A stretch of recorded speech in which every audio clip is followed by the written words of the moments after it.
So the next presentation is on the Rapid Converter Framework, an approach to ultra-fast converter development. And that's going to be presented by Paul James Jones from Boehringer Ingelheim, Justin Van Duyn from Pfizer, and Bo Du, also from Pfizer.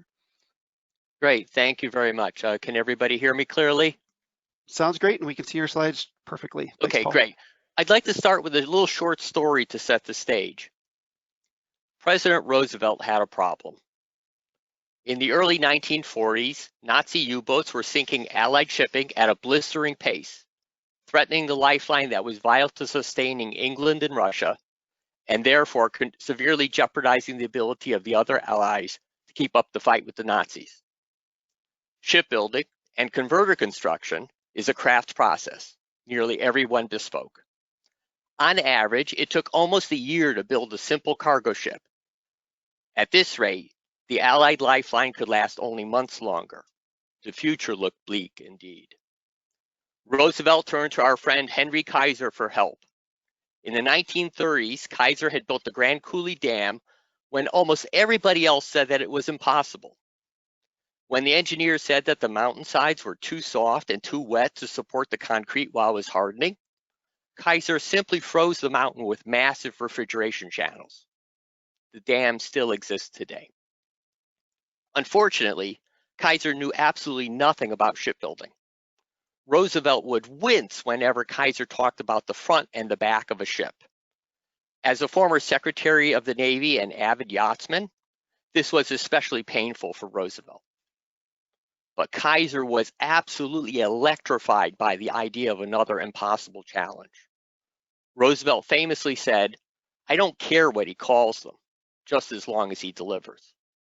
And deliver he did. Within 18 months, Kaiser got the delivery time of what were ultimately called Liberty ships down from nearly a year to around 20 days per ship, and then went on to eventually set a world record at 4 days for a ship. Kaiser did it through massive simplification, standardization, and separation of the shipbuilding process into tiny basic steps that virtually anyone could execute. In short, he took the craft out of a craft process. Needless to say, the professional shipbuilders were mortified at what Kaiser did to their beloved profession. But the rest, as they say, is history. There is a lot that we can learn from Henry Kaiser. Okay, so the current state of the problem. As we've said, it applies to shipbuilding and applies to converter development as well. Converter building is currently a craft process requiring arcane knowledge and skill. It is slow precisely because it is a craft process and requires arcane knowledge. In order to move beyond the hobbyist's workshop model, we need to be inspired by Kaiser's example. Building on our collaborative framework in developing converters with Pfizer, we are laying the groundwork for a rapid converter framework that will potentially let us build brand new converters in days, not weeks or months. It is based on Kaiser's core principles: ruthless simplification, ruthless standardization, and ruthless separation into tiny elemental steps. Wherever we can, we're letting software automate the production of converters. By building and writing data models, by writing code, in other words, software writing other code, and by testing the output. What you will see here is not necessarily the final form of the rapid converter framework that we might implement, but is intended rather to show what's possible and where we're going. So let's get started. In the beginning, there is a vendor file parser. And if you can't read the vendor file, the proprietary vendor file, then there really is no realistic chance to ever build a converter. So the assumption is that a vendor file parser is available, either through internal development or through collaboration with the vendor. So we assume that the parser is available.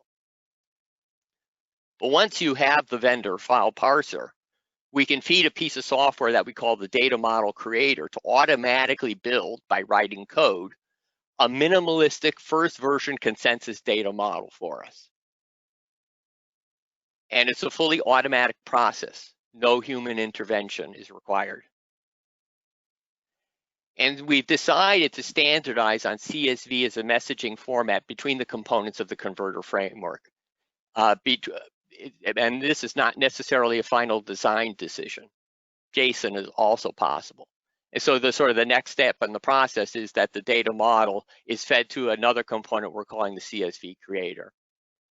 But before we get to that, one side benefit about putting a lot of files through to the vendor parser to build the consensus data model is that it lets you stress test the file parser against the diversity of vendor file format variations that you might reasonably expect to counter in the wild.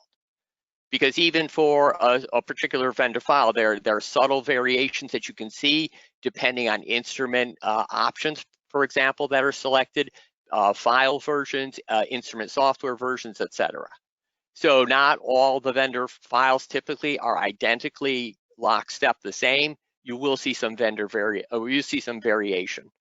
So by running them through the consensus data model creator, this allows us to account for that variation. So once you have the consensus data model, you can start producing your first files immediately.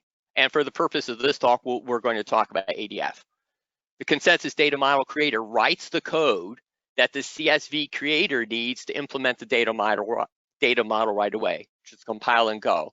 So the idea is that the CSV creator takes the data model, which was just generated, and then for any new files that come through, it takes that data and then creates ultimately a CSV file, which is reformatted to TTL, which then goes to the Flex ADF aggregator, which was developed by our colleagues at Pfizer. And this is really the heart of the whole thing, is this aggregator. And so I want to here send a big acknowledgement out to our colleagues at Pfizer, because they had this great idea of creating this aggregator software, and it really is the heart of this framework. But anyway, with this, we can now create a standard format file, again, ADF for the purposes of this discussion, with a fully populated data description. Of course, the consensus data model is the absolute bare minimum that we would need to create a standard format file. But using this consensus data model approach allows us to decouple the much slower final data model development from the converter creation. The final data model is much closer to what has been presented in other talks during this series of talks during the Connect meeting. Is again more with the vendor terms and the allotrope ontologies, etc. But by using the consensus data model and decoupling the final model creation from that, this allows our companies to get much needed near-term ROI by getting real data into standard format files, so people can poke it and prod it and get used to working with it. Again, you don't need the final data model to create ADFs. You can create ADFs from the consensus data model, which is automatically created. So an overview of the whole process is as such. Again, using the vendor file parser, we create the consensus data model, and that goes on, and then we can ultimately create ADFs. At the same time and in parallel, it's a slower process, but we can also refine that consensus data model by bringing in internal experts, for example, the folks in the circle there. We can bring in the community and get input from there. And likewise, in the blue circle, we can bring in external ontologies as well and controlled vocabulary. So by layering this on top of the consensus model, we can iteratively develop the data model that goes into the creation of the ADF files, and we can continue to improve that as time goes along. But you're not restricted by having to wait for the final data model before you can do anything. You can do anything right away. You can create ADFs right away. So what I apologize, I clicked too quickly. What it said was that the final data model was nice to have, but not required. So the CSV creator also allows us to populate the data cubes at no extra cost or effort, because one other function of the CSV creator is to create CSV files that contain the data cube information, which then goes to the aggregator from Pfizer that also goes into the ADF. Likewise, the proprietary vendor files can also be put into the data package. So summarizing the whole process, using this framework, we can go from the very beginning of having a vendor file parser to producing a standard format ADF file out the other end in less than a day. It's It's a very, very fast process. And so using flat files as a transfer medium allows us to easily intercept or modify the inter-process communication, so we can easily prototype new ideas that are not directly supported by the code base. For example, a hybrid leaf node full graph data model as an example. This ability to rapidly prototype ADF files is also useful when you don't know the best way from first principles to populate a file. You have the ability to experiment easily without having to recode. For example, peaks, do we put it in the data description or do we put it in the data cubes? Or if we wanted a second copy of the metadata, do we do that as JSON or TTL in the data package? Using this framework, we can experiment very quickly, produce ADF files, and then see if they meet our requirements in terms of downstream use. And so as a schematic, this shows how one might conceptually incorporate one of these hybrid leaf node full graph data models in an ADF file using the framework. And basically, so what you've done is you've intercepted the TTL that comes out of the CSV creator, and you would substitute the TTL that comes from some other source. And so this, again, allows you to experiment and to create ADFs in different configurations to see what's best for your needs. And so now we're going to do a live demonstration. We're going to actually build the converter. Jamie, if you could give me control, please. Okay, and can everybody see my screen? Yes, we can. Okay, great. Let's build a converter. And so we're going to do it from the very beginning. And so here we go. Okay, so it's compiling the file parser. It's just done that. It's just tested the file parser. Now it's creating a consensus data model. This is X-ray powered diffraction data. So here we're building a consensus model against a collection of real data. Now we capture all of the vendor metadata. We don't cherry pick those metadata values that fits into a model. Rather, we build the model around the metadata values that are actually present in the real data.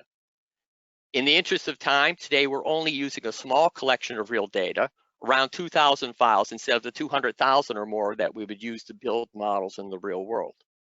We're looking to determine here what metadata values are present, which are required values, which are not. What are the data types of those values?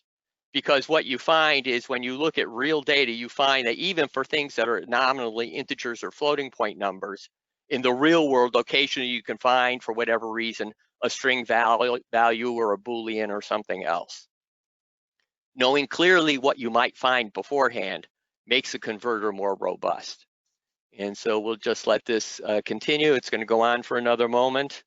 Like I said, we're scanning a series of X-ray powered diffraction files to create the consensus data model.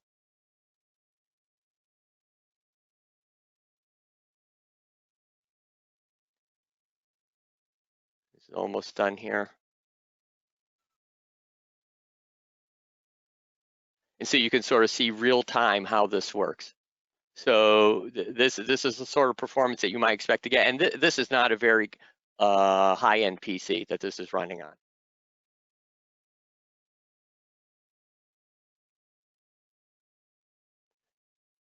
So again, we're sort of at that top step where we're pushing a large number of files through the consensus data model creator, and it's creating the data model. Okay, data model is done. Now it's just layered in the input from the expert community. That's the final data model. It's just compiled the converter.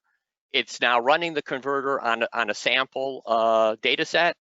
We're now running the Pfizer FlexADF aggregator to create the ADF file.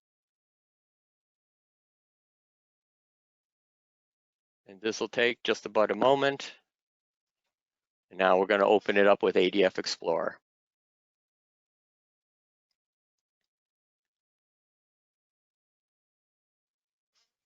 So we've just built a converter and then executed it. So what did we get out of that? As soon as ADF Explorer comes up, I'll show you.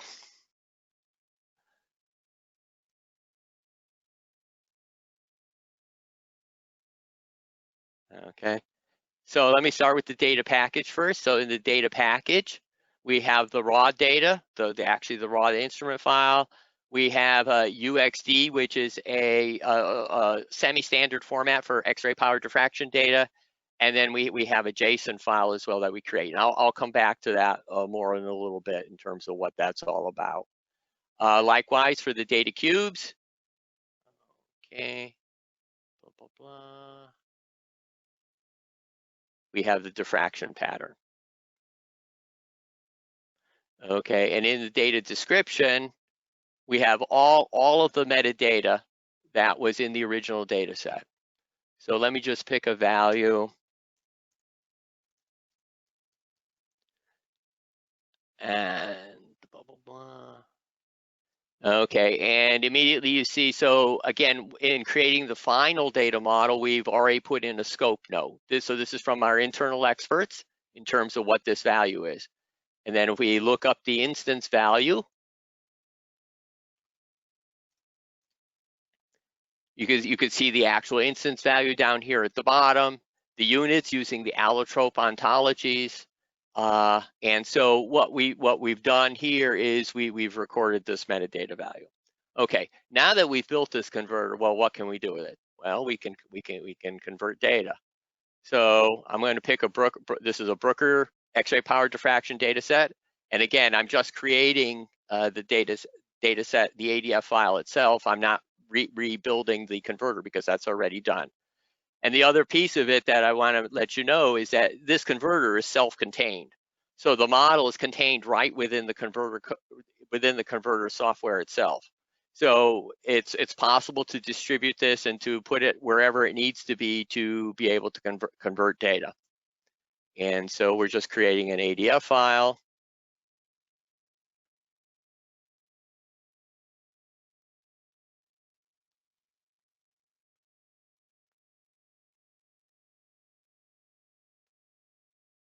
And again, this tool from our colleagues at Pfizer, this is very, very flexible. It allows you a lot of flexibility in terms of what you put into your ADF.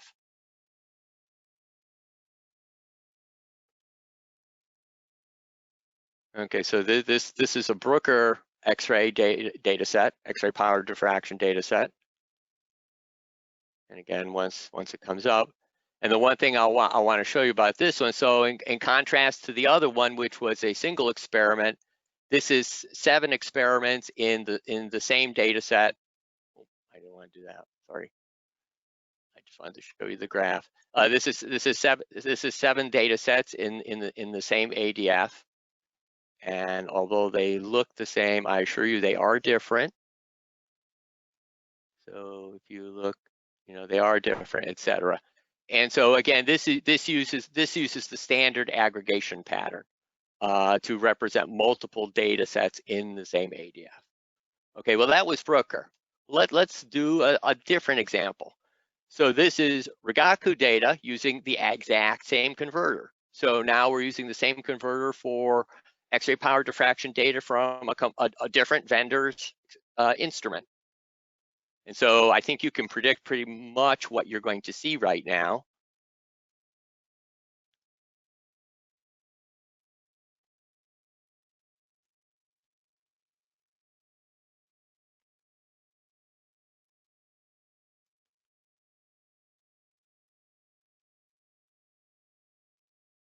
So again, I won't bother to show you, but again, it has the raw data in the data package.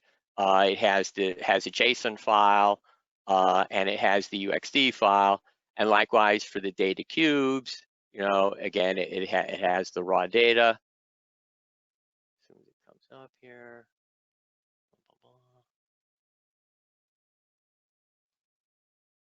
Okay, the one other thing I wanted to show you was in the data description, for example. And this applies to all of these examples I'm showing you, but I'm just going to show you specifically for this one. Okay, let me try that again. Yeah. So what we do is we record for each of the components of the converter framework, we record an identifier we record a timestamp when it was executed, and we record the version number. So this way, as things continue to evolve, you can easily trace for any ADF what components were used to build it. So for example, this particular consensus data model, this is the XRPD, UXD, Brooker, Stowe, Rigaku consensus data model, for example. And so this is all recorded in the data description. And so I've just given you a clue as to what the next one is going to be. So let's go for a third vendor. So there's a third vendor called Stowe, which also makes X-ray power diffraction instruments. And I think you can very well predict what you're going to see right now. So I won't go into a lot of detail here, but basically we're running the same converter now on a third vendor platform. And again, we're capturing all of the metadata from each one of these platforms, because in the construction of the consensus data model, we included data sets from each of these vendor platforms. Okay.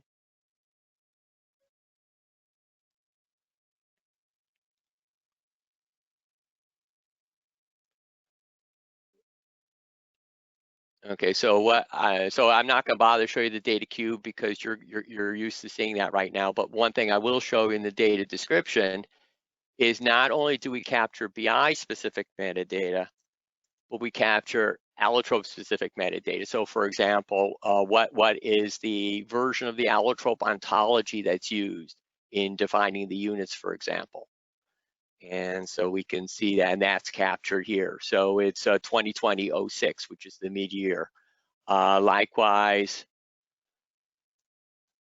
you know, if an ontology is used. So for example, in this case, you know, we can pull up, and we can find out what version of the allotrope ontology was used. So in this case, we're using the 2020-03 terms from the 2020-03 X-ray diffraction model. So again, it's not just, you know, the consensus model, but when you go to the final model, you can layer in additional pieces of information. So you can make these ADFs as rich as you need to for your particular use case. Well, we've seen enough of X-ray power diffraction. Let's look at something else. So we're going to now segue over to DSC. Again, this was a converter that was created in exactly the same way using the converter framework. And this happens to be a calibration experiment because I didn't have any non-proprietary data that I could show. So we're going to show a calibration experiment.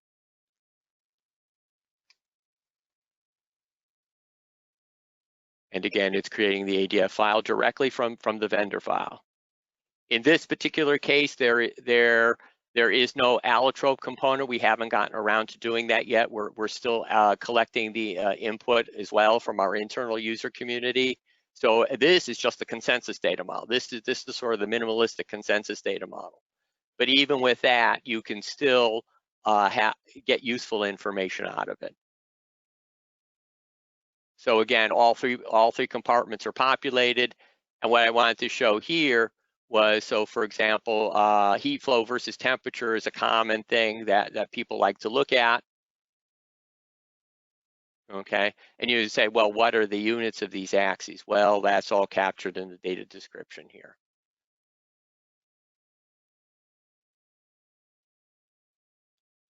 So even with a minimalistic model, we can still populate useful information. So, okay. So for example, if I look at what is the units for the vertical axis on that scale, I can see that it's milliwatts. And by the way, it's using the allotrope ontologies to describe that. So it's not some proprietary thing from either BI or Pfizer. We're leveraging the allotrope ontologies wherever we can. Okay, so that was DSC. Okay, we'll just do one or two more, and so this is TGA. Same sort of idea. You should, this is probably pretty clear by now, in terms of what we're doing here. And again, there's no coding at this point, there's no coding involved to use this converter. So we've basically scripted things, but you know, there is not really any coding involved at this point.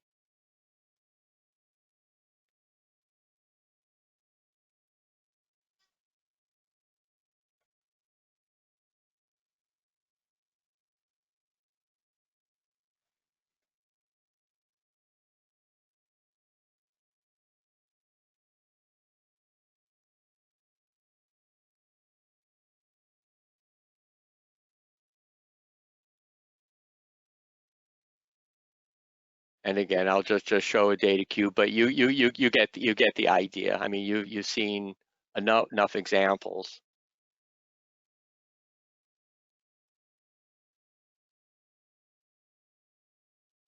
Again, so on and so forth. And the one last example I want to show you is ICR mass spec. So in this case, I deliberately chose a data cube name that's not supported by the Allotrope APIs. All of these converters can be run in permissive mode or strict mode, and that's selectable at runtime. In permissive mode, the converter automatically corrects common errors and corrects or skips non-conformant metadata.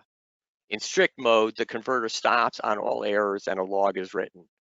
And so basically, it's your choice at the time you execute the converter, how you want it to run.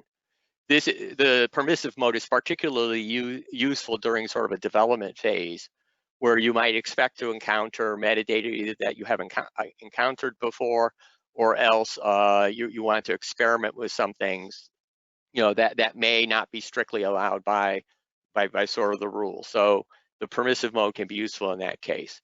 And so now we're creating the ADF. Another important point I'd like to make here is that the converter framework was optimized for flexibility, not speed. Okay, still this MS dataset has over 2 million points in it, so the performance is not all that bad, considering that this really is a very low-end machine I'm running it on. I've turned the JSON off in this particular case to save a little bit of time. And like I said, this will be the last example we'll show in the interest of time. Unfortunately, because it's a over 2 million point data set, it does take a minute or so to complete the ADF construction.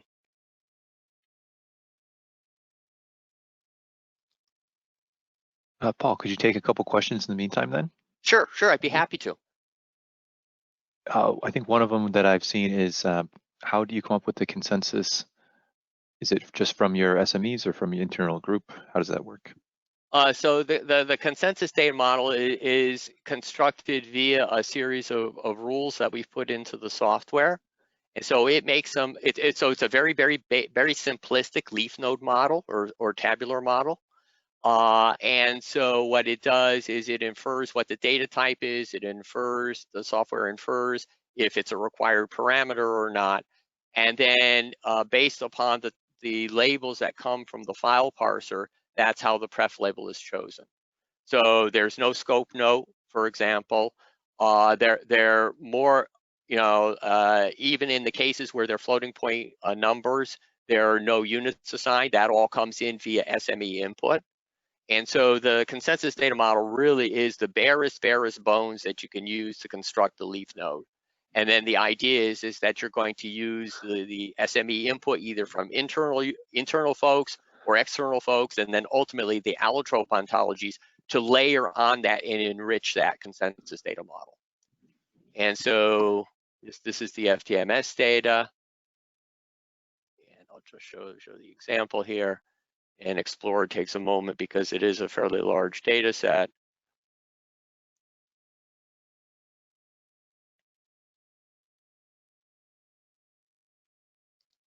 And lots of peaks. The one last thing I'll show here is in this case we've turned off the JSON, but we've turned on the option to create a peak table. So the software automatically creates a peak list in Excel, or it's actually CSV file. In this particular case, there's over 10,000 peaks in the spectrum, so it's a fairly extensive list.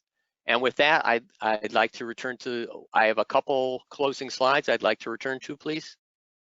I realize we're running a little bit short, and so I'll sum it up pretty quickly. Okay, so let's go on. So again, it's a modular approach that lets us populate the ADF files asynchronously and discontinuously as needed. We can rapidly prototype many configurations with little or no coding. Once the file parser's in hand, we can turn around a new converter in a very short period of time, typically a day or two. And we employ extensive instance data checking at several places in the process to minimize the amount of post hoc validation required and to minimize the pressure to build the data shapes. Ultimately, we will build the data shapes in a separate process, but because we do a lot of instance checking along the way, we know that the data created by these files, that they're all consistent. And so the next steps, so these are all standalone standalone applications, as we described, that we're currently optimizing the intermodule communication. And the thought is to ultimately redeploy this network as a collection of pluggable REST microservices within our organization to support massive, rapid converter development and deployment across the enterprise. And I'd like to close with a very, very short story. I started out with a story. I want to close with a short story, again, about our friend Henry Kaiser. And this sort of illustrates, I think, the philosophy of what we're trying to do. And this was the story that was in currency, during the 1940s when Kaiser was running his shipyard. So one day, a lady visited Kaiser's office. He asked her if she'd like to christen a ship.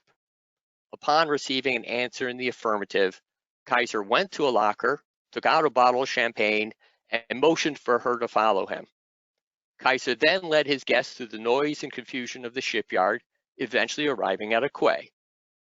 It contained nothing but some trash and a few puddles of water. Kaiser handed her the bottle of champagne. The puzzled lady looked at the empty quay and exclaimed, "But there's nothing there." "Never mind," said Kaiser as he looked at his wristwatch. "Start swinging." And with that, I'll be happy to take any questions that anybody might have. Thanks, Paul. So since we're over time, I don't know if we'll be able to answer the questions on air. We should probably move on to Amnon's presentation, but thank you again, Paul, for a really interesting presentation. I know there are a number that I think have been assigned to you through GoToMeeting, so maybe you can follow up with them via text. I'll be happy to do that. Yes. Perfect. Maybe just one quick question though. So with the converters that are being created, are they then using the APIs to write into the ADF files? Yes, they are. Yeah. So the Pfizer Perfect. tool uses the Allotrope APIs to create the ADF files. Great. And it uses the standard leaf node pattern. So we're trying to adhere as closely as we can to the standards provided by Allotrope. That sounds great. Perfect. Thanks again, Paul. Thank you very much, everybody.